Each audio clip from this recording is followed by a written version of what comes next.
안녕하세요. 예수비전 성결교 안희한 목사입니다. 전광훈 목사님의 심각한 말들, 지금 파장을 굉장히 멀리 퍼뜨리고 있습니다.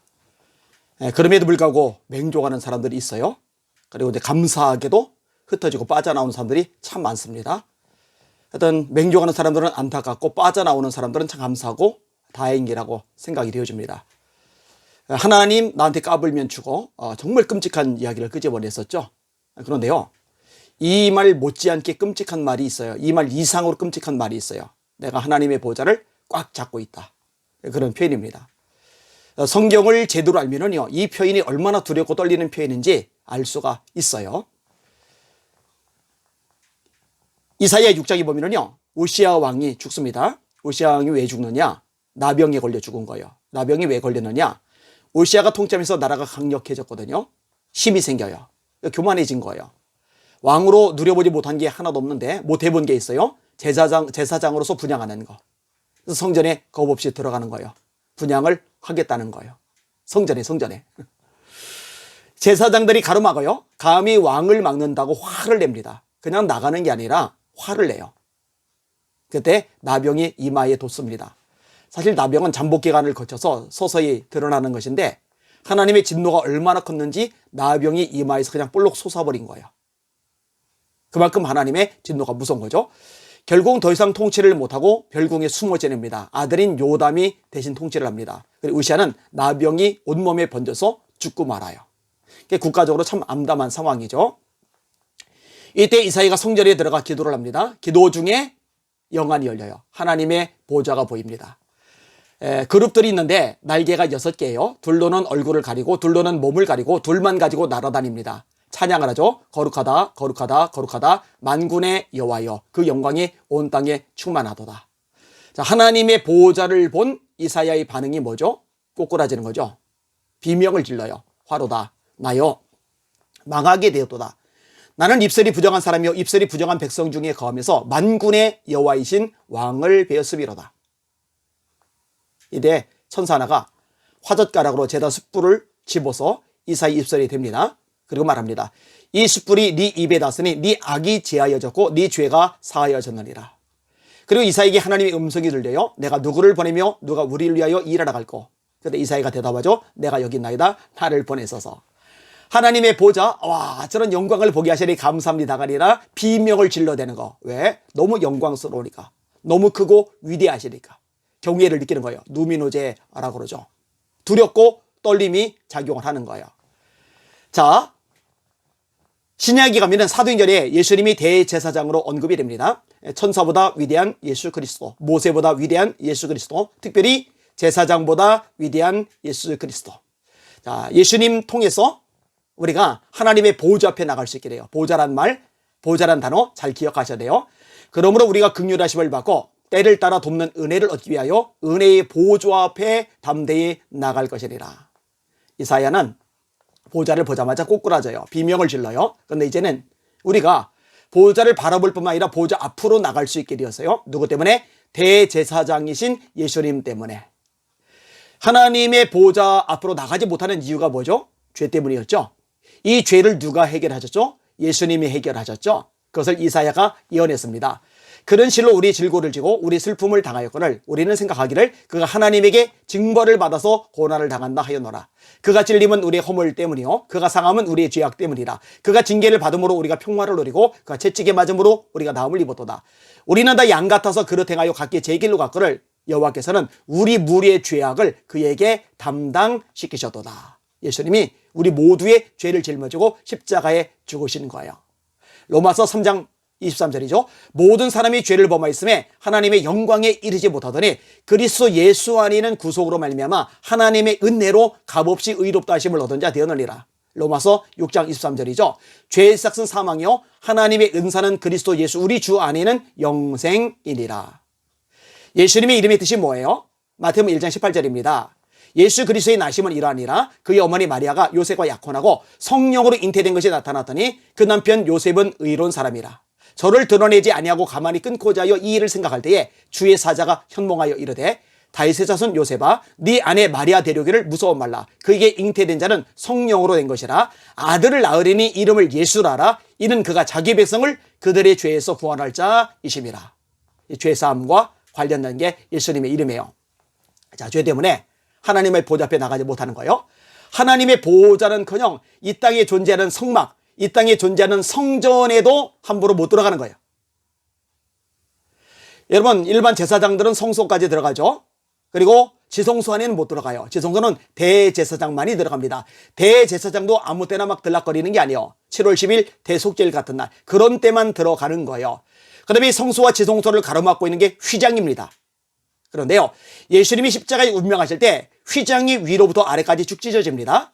예수님 통해 죄사함을 받아서 이제는 자녀됨의 권세를 가지고 휘장을 지나 지성소까지, 다시 말해 하나님의 보좌 앞까지 담대히 나갈 수가 있게 된 거예요. 그게 보좌입니다.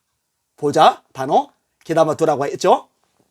자, 그럼 이게 보좌 앞에 담대히 나갈 능력을 예수님의 이름 때문에, 예수님의 피 때문에 얻었다면은 이 보좌를 우리가 함부로 만질 수가 있느냐? 절대로 아닙니다. 절대로 아닙니다. 계시록 4장에 보니까 하나님의 보좌가 있어요. 그 앞에 네 생물이 있습니다. 하나는 사자 얼굴, 하나는 소의 얼굴, 하나는 독수리 얼굴, 하나는 사람의 얼굴. 모든 피조물을 대표하는 존재들이죠. 사자는 맹수의 대표예요.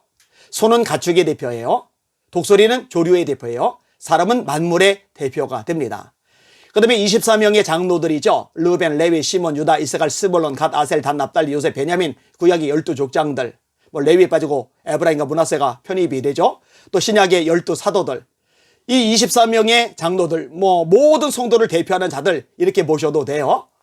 자, 이 네 생물과 24장로들이 있는데 보좌 앞에 가서 함부로 보좌를 만지느냐? 천만의 말씀입니다. 천만의 말씀입니다. 찬양하죠. 거룩하다, 거룩하다, 거룩하다. 곧 전능하시니요. 전에도 계셨고 이제도 계시고 장차 오실리. 이렇게 찬양을 해요. 그리고 24명의 장로들은 면류관을 받았는데 그 면류관을 보좌 앞에 도로 벗어들이면서 경배를 드립니다. 계시록 말씀이죠. 보좌에 계시니와 어린 양께 찬송과 영광 세세토록 돌릴지어다. 이 고백이 있잖아요. 이 보좌요. 우리가 두렵고 떨림으로 엎드려 경배해야 될 곳, 하나님이 앉으신 보좌입니다. 그런데 감히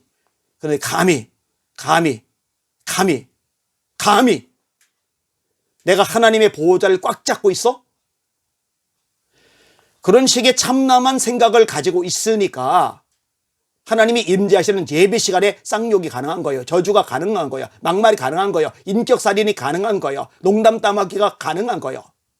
그리고 여기에 영적으로 오염된 이 불쌍한 영혼들, 가스라이팅된 이 가련한 영혼들이 그런 참남한 말을 들으면서도 아멘 하는 거예요. 어떻게 거기서 아멘이 나옵니까? 뛰쳐나가야죠. 끌어내려야죠. 하나님 앞에서 쪼개잖아? 헛소리라. 내 앞에서, 전광훈 앞에서, 멘토 앞에서 쪼개잖아. 이런 말을 들은데 아멘이 어떻게 나오느냐고요.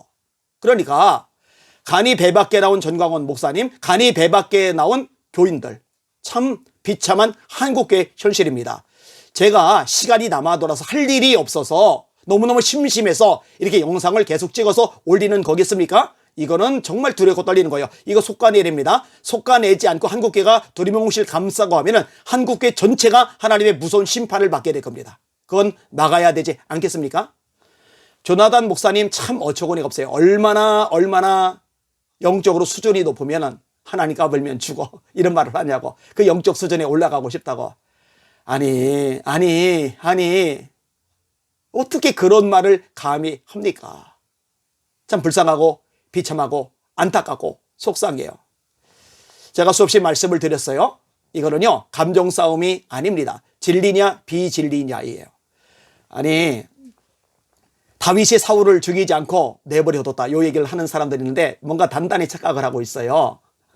그러면은 바울 사도가 거짓 복음을 전하는 율법주의자들 내버려 둡니까? 싸우고 또 싸우죠. 논쟁머리고 또 논쟁머리죠. 왜? 그건 그냥 남겨두면 안 되는 일이기 때문에 그래요.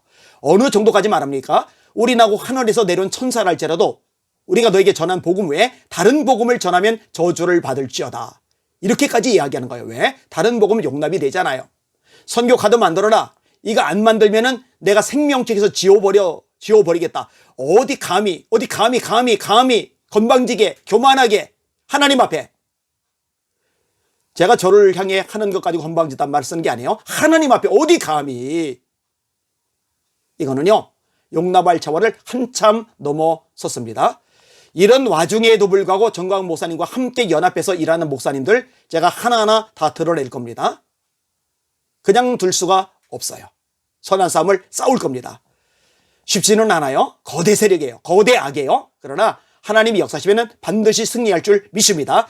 이 방송을 보시는 시청자분들 꼭 기도해 주시길 바랍니다. 주님이 반드시 역사하시고 승리의 찬송을 부르게 하실 것입니다. 날마다 주님 바라보고 주님의 이름으로 전진하며 승리합시다. 할렐루야.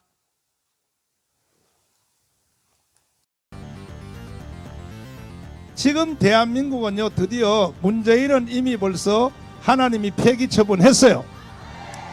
지금 대한민국은 누구 중심으로 돌아가냐? 정광훈 목사 중심으로 돌아가게 돼 있어. 아멘 안 하는 사람들은 내일 아침 먹지 마. 뭐 기분 나빠도 할 수 없어. 이건 사실이니까. 앞으로 점점 더 합니다. 두고 보세요. 앞으로 10년 동안의 대한민국은 정광훈, 내가 무슨 뭐 정치를 하고 그런 건 안 해요. 저도 안 해도 대한민국은 정광훈 목사 중심으로 돌아가게 돼 있다니까. 왜 그런지 알아요? 나에게 기름 부음이 임했기 때문에. 그리고 나는 하나님의 보좌를 딱 잡고 살기 때문에. 나 하나님 보좌를 딱 잡고 살아요. 딱 잡고. 하나님 꼼짝마. 하나님 까불면 나한테 죽어. 내가 이렇게 하나님하고 친하단 말이야. 친해. 하나님 보좌를 딱 잡고 산단 말이요.